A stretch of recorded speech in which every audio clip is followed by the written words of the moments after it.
The disappearing neighbor. I had lived in my neighborhood for a few years, and there was always this elderly man who would sit on his porch across the street. Every afternoon, without fail, he would be out there in his rocking chair, waving at anyone who passed by. He had a kind smile, and while I never spoke to him much, it felt comforting knowing he was there. I'd wave back each time I saw him, almost out of habit. One day, I noticed he wasn't on his porch. I didn't think much of it. Everyone has their off days, right? But when a few more days passed and his chair remained empty, I started to wonder. I assumed maybe he wasn't feeling well or had gone to visit family. A week went by, then two, and the house started to look different, almost abandoned. The windows were dirty, the garden was overgrown, and the lights never seemed to be on at night. Curiosity got the best of me, so I asked a few of my neighbors about the elderly man. To my shock, everyone I spoke to insisted that no one had lived in their house for years. One woman even said it had been empty ever since she moved in 5 years ago. I thought she must be mistaken. I'd seen him nearly every day. But the more I asked around, the more confused I became. Everyone swore the house had been vacant for as long as they could remember. Determined to figure out what was going on, I did some digging at the local library. It turns out the house had a tragic history. The man I'd seen, if it was even him, had died over a decade ago. He'd been a widower, living alone after his wife passed. According to old news clippings, he'd become somewhat of a recluse before he died, and no one had known he was gone for weeks until a neighbor finally called the police. The strange part? The articles matched the description of the man I'd seen on the porch. Yet, somehow, he hadn't lived there in years. My stomach dropped as I realized the man I'd been waving to every day was not there. At least not anymore. It all started a few weeks after I moved into my new house. I was home alone, settling in for the night, when I heard a knock at the front door. It was well past midnight, and the neighborhood was dead silent. At first, I thought maybe I imagined it, but there it was again, 3 slow, deliberate knocks. I got up, heart pounding, and checked the peephole. No one. The street outside was empty, bathed in the soft glow of the streetlights. I shrugged it off as a prank and went back to the couch, but something didn't feel right. The next night, the knocking came again. Same time. Same slow, unnerving rhythm. Again, I checked the peephole. Still nothing. By the 3rd night, I was starting to feel uneasy. I waited by the door that night, determined to catch whoever it was. As soon as the knocking started, I swung the door open, but no one was there. I stepped outside, scanning the street, but everything was still. There wasn't a single person in sight. The next day, I mentioned it to my neighbor while grabbing the mail. He looked at me, a little pale, and said, "You know someone went missing around here, right? Just a few weeks back." I hadn't heard anything about it, so I asked him for more details. He explained that a woman who lived just a few houses down had vanished, and no one had seen or heard from her since. What sent a chill down my spine was when he told me the date, the same day the knocking started. Every night since I heard those knocks, they never stopped.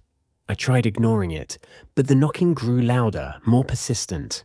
And no matter how many times I opened the door, there was never anyone there. Now, every night I sit in silence, waiting for it to start, hoping that one day it'll stop, but deep down, I know it won't. It was one of those late nights when the road stretched out before me, long and empty, illuminated only by the faint glow of my headlights and the occasional flicker of a distant street lamp. The air felt thick with silence, save for the soft hum of my car's engine as I drove down the quiet back road. I was about halfway home when something caught my eye. A car parked at an awkward angle on the side of the road. The headlights were still on, casting long shadows into the surrounding trees, and the driver's door was slightly ajar, swaying in the gentle breeze. I slowed down, my curiosity getting the better of me. There was no one in sight. No sign of anyone walking away or standing nearby. I pulled over cautiously, my pulse quickening as I considered what might have happened. My first thought was that someone had broken down and walked to get help, but something about the scene felt off. Too sudden, too abandoned. The inside of the car was dimly lit by the dome light overhead, flickering occasionally like it was struggling to stay on. I hesitated, feeling a chill run down my spine, but I leaned in closer, glancing through the window. That's when I saw it, a phone lying on the passenger seat, screen still glowing. It was open to a series of text messages, the kind that instantly tightened my chest. The messages were brief, frantic, and cut off mid-sentence.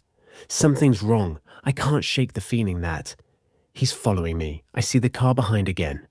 I swallowed hard. The final message was just a single word: help. My heart pounded in my chest as I backed away from the car, scanning the empty road and the dark woods around me. There wasn't a soul in sight, no sound other than the faint rustle of leaves in the wind. Where was the driver? I looked at the phone again, feeling torn between calling someone and just getting out of there. But as I stood frozen, a deep sense of dread washed over me. The car felt like a beacon, an eerie invitation. Someone had been here moments ago, panicked and fleeing from something. Or someone, but now they were gone. I glanced into the woods, the darkness feeling too dense, too quiet. I suddenly felt like I wasn't alone. Maybe it was just my nerves, or maybe it was the oppressive silence of the night. But I couldn't shake the feeling that someone, or something, was watching me from the shadows. I quickly got back into my car, locking the doors as fast as I could. My mind raced with possibilities. An accident? An abduction? Something more sinister? I sped away from the scene, my eyes glued to the rearview mirror, half expecting to see someone, or something, step out from the dark and into the beam of my taillights. But nothing appeared. The abandoned car, its open door and chilling messages, lingered in my thoughts long after I made it home.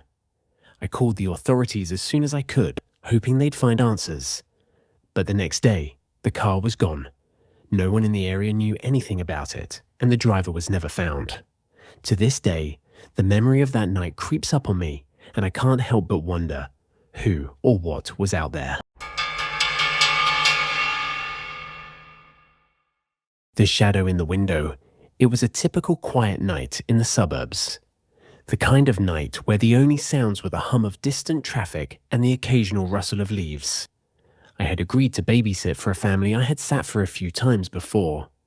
Their 2 kids, Emma and Josh, were easy to manage, both already asleep by the time I arrived. The parents left shortly after, reminding me to call if I needed anything. Easy gig, I thought, as I settled on the couch with a book. The house was one of those perfect suburban homes, the kind where the neighbors all knew each other, where nothing bad ever seemed to happen. But as I sat there, I couldn't shake the feeling that something felt off. I chalked it up to the late hour and the quiet. It always gets a bit creepy in a house that's not yours, especially when it's so still. Around 11 p.m., I heard a faint creak. It came from the window across the room, near the dining area. I glanced up, and for a split second, I thought I saw something. A shadow, maybe. Someone standing just outside the window. My heart raced, but when I looked again, there was nothing. Just the reflection of the dimly lit room bouncing off the glass. I shook my head and laughed at myself. You're letting your imagination get the best of you, I thought. But that uneasy feeling stayed. I tried to push it away, focusing back on my book. Every now and then, I found myself glancing back at the window, just to make sure. Each time, the same result. Nothing. I was about to convince myself it was all in my head when it happened again. A shadow. A distinct figure, just standing there. I froze, my book slipping from my hands. This time, I was sure. Someone was standing outside, looking in. I stood up slowly, trying not to make any sudden movements. My heart was pounding in my ears as I walked toward the window. I didn't want to get too close, but I needed to know. I peeked through the curtains, but nothing. No one was there. My breath came out in a shaky exhale. Maybe it was the wind, I thought, though I didn't really believe it. I turned away, deciding to check on the kids to calm my nerves. Both were fast asleep, completely undisturbed. I returned to the living room and tried to shake the strange feeling. But now, every noise, every creak of the house settling felt amplified. I couldn't help but feel like I was being watched. Another hour passed, and just when I thought the night couldn't get any more unnerving, I heard it again. The soft creak near the window. This time, I didn't dare look. I knew what I would see, and I wasn't ready to face it again. But as I sat frozen on the couch, something far more chilling happened. My phone buzzed on the coffee table. It was a message from the parents. Forgot to mention, if you see anything weird, don't worry. Our last babysitter said the same thing. Probably just the wind playing tricks. My blood ran cold. The same thing? My mind raced. If the last babysitter had quit after seeing something, it couldn't just be my imagination. My pulse quickened as I typed a quick reply, asking them to clarify what they meant. No response. I grabbed my things, ready to call it quits myself. As I reached for my bag, I made the mistake of looking toward the window one last time. The shadow was back, but this time it wasn't standing outside. It was standing inside the house, staring directly at me. I bolted up the stairs to the kids' room, locking the door behind me. The shadow didn't follow, but I could still feel its presence. I stayed with the kids until the parents got home, refusing to go back downstairs. When they finally arrived, I told them everything. They laughed it off, saying it was just an old story that had spooked the previous babysitter too. But I knew better. I never went back to that house again. Whatever I saw wasn't just in my head, and I couldn't shake the feeling that the shadow in the window was still there, waiting for the next babysitter to notice it. The phone call from the past. It was a quiet evening in October, and I was lounging on my couch, scrolling through my phone when it happened. A call from a number I didn't recognize. I almost ignored it, but something tugged at my memory. When I answered, a familiar voice flooded through the receiver, sending chills down my spine. Hey, it's me, Emily. I can't believe it's been so long. The voice was exactly as I remembered it, bright and cheerful, as if no time had passed at all. We had been inseparable in our childhood, spending countless hours at our old hangout, a little treehouse tucked away in the woods behind my house. I felt a rush of nostalgia and warmth. Emily, is it really you? I asked, struggling to grasp the reality of the situation. I hadn't spoken to her in years. Decades, really. She had moved away in high school, and our friendship faded away like the leaves falling from the trees outside my window. Yes, I'm back in town. Can we meet at the treehouse?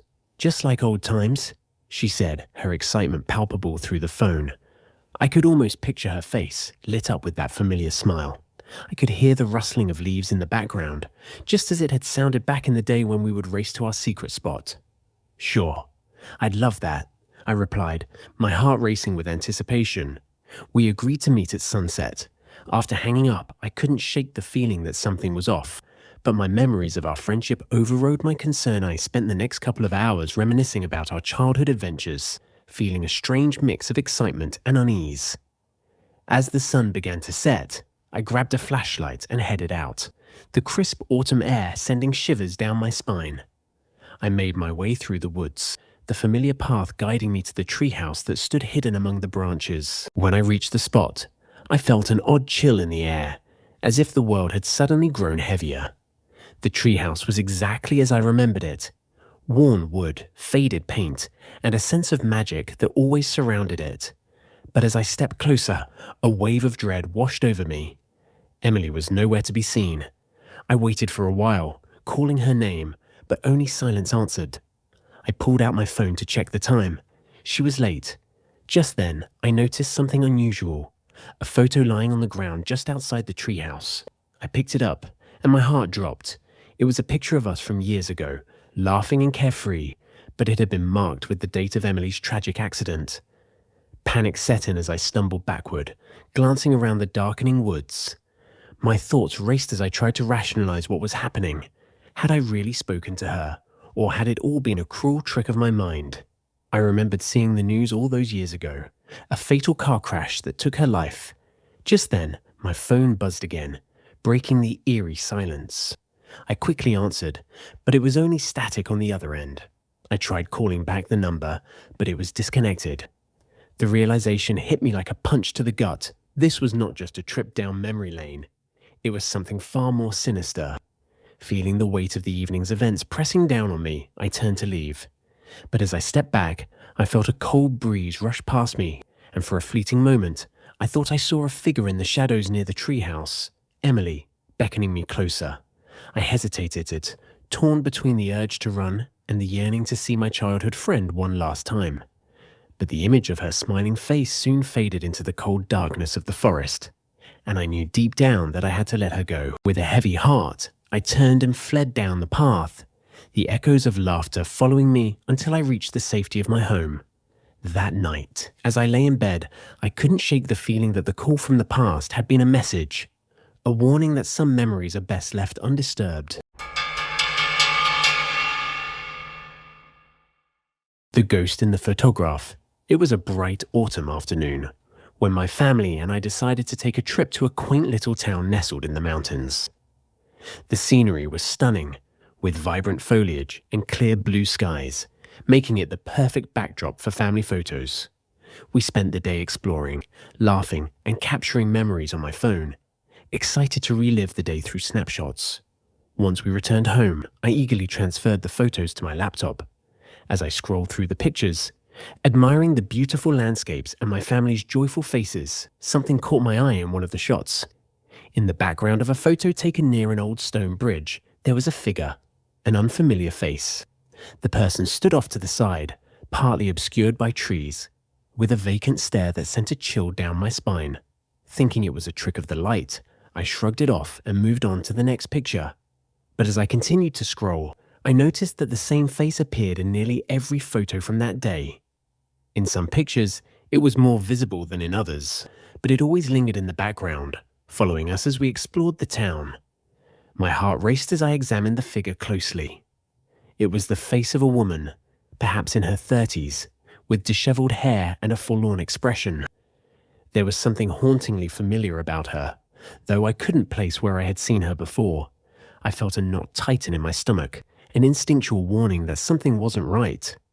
I showed the pictures to my family, but they dismissed my concerns, attributing it to a trick of the camera or a clever editing app. Still, I couldn't shake the feeling that there was more to it. Over the next few days, I became obsessed with identifying the woman.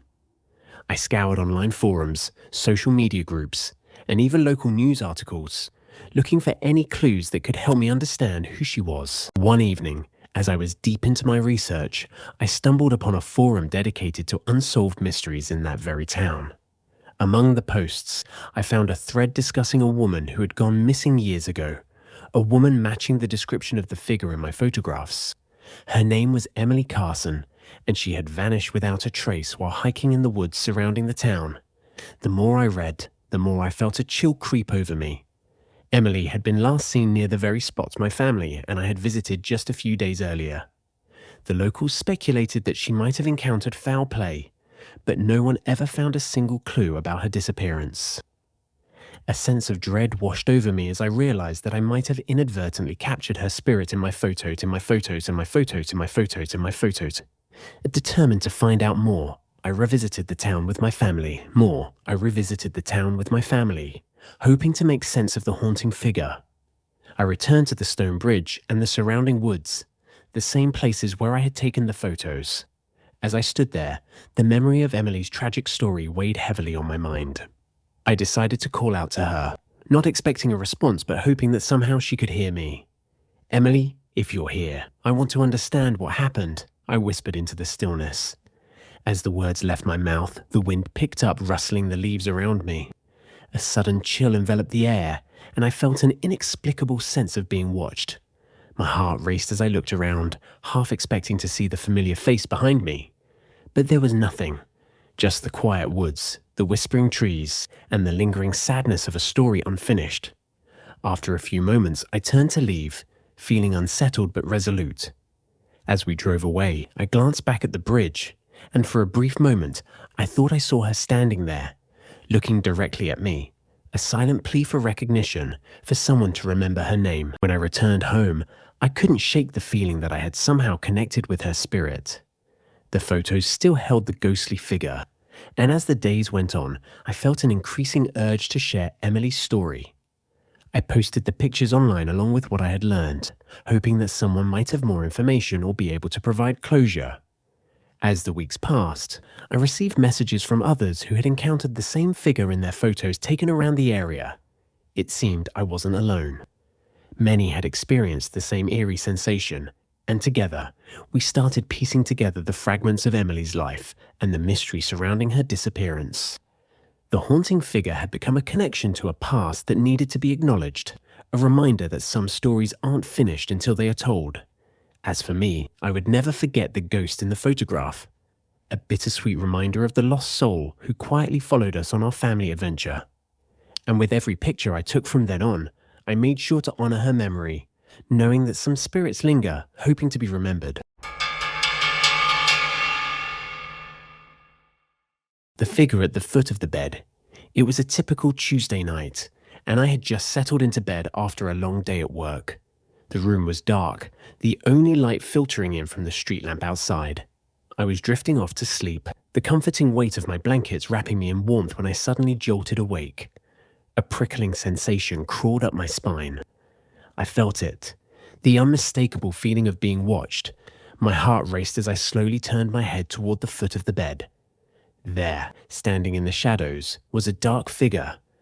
I couldn't make out any distinct features, but I could tell it was tall and imposing, almost as if it were blocking the light from the window. Panic surged through me, and I instinctively reached for my bedside lamp. The moment I flicked the switch, the room flooded with light, but the figure was gone. My breathing was heavy, and I sat up in bed, trying to rationalize what I had just seen. It must have been a trick of the light, I told myself, attempting to shake off the fear that gripped my chest. The next morning, I hesitated to mention my experience to my roommate, Sarah. I didn't want to sound paranoid, but as we sat in the kitchen, sipping our coffee, the image of that shadowy figure loomed large in my mind. Finally, curiosity got the better of me. "Hey, did you ever feel like someone's watching you at night?" I asked, trying to keep my tone casual. Sarah looked up, her eyes widening slightly. "Actually, yeah," she said, setting her mug down. "I thought it was just me being silly, but I've seen something at the foot of my bed too. It's been happening for weeks." A chill swept through me as I processed her words. "You mean you've seen a figure too?" I asked, my voice barely above a whisper. "Yeah," she replied, her brow furrowing. "I always thought I was imagining it, but it feels so real. Every time I look, it just vanishes when I turn on the light." We exchanged anxious glances, the air thick with an unspoken understanding. What we had both dismissed as paranoia was something much darker. We decided to investigate further. That evening, we set up a small camera to record our room while we slept, hoping to capture any unusual activity. As we settled into bed, I felt a mix of excitement and dread. Sleep came slowly, and I often glanced at the camera, half expecting to see the shadowy figure lurking behind us. The next morning, bleary-eyed but determined, we reviewed the footage. I held my breath as I pressed play. The video showed us sleeping peacefully until around 3 a.m. Then, the screen flickered slightly, and there it was, a dark silhouette standing at the foot of my bed, as still as a statue. I gasped and paused the video. "Did you see that?" I exclaimed, my heart racing. Sarah's face went pale. "It looks just like what I saw," she replied, her voice shaky. We watched as the figure remained motionless for several minutes before the camera suddenly distorted and the figure disappeared into thin air. Feeling a mix of terror and determination, we decided we had to confront this entity. That night, we prepared ourselves mentally, lights dimmed and camera set to record again. I could feel the tension in the air, a palpable fear mixed with the thrill of the unknown. As the clock ticked past midnight, I kept glancing at Sarah, who sat cross-legged on her bed, her eyes wide with anticipation. I felt a heavy stillness settle over the room, thick and suffocating. Suddenly, the temperature dropped.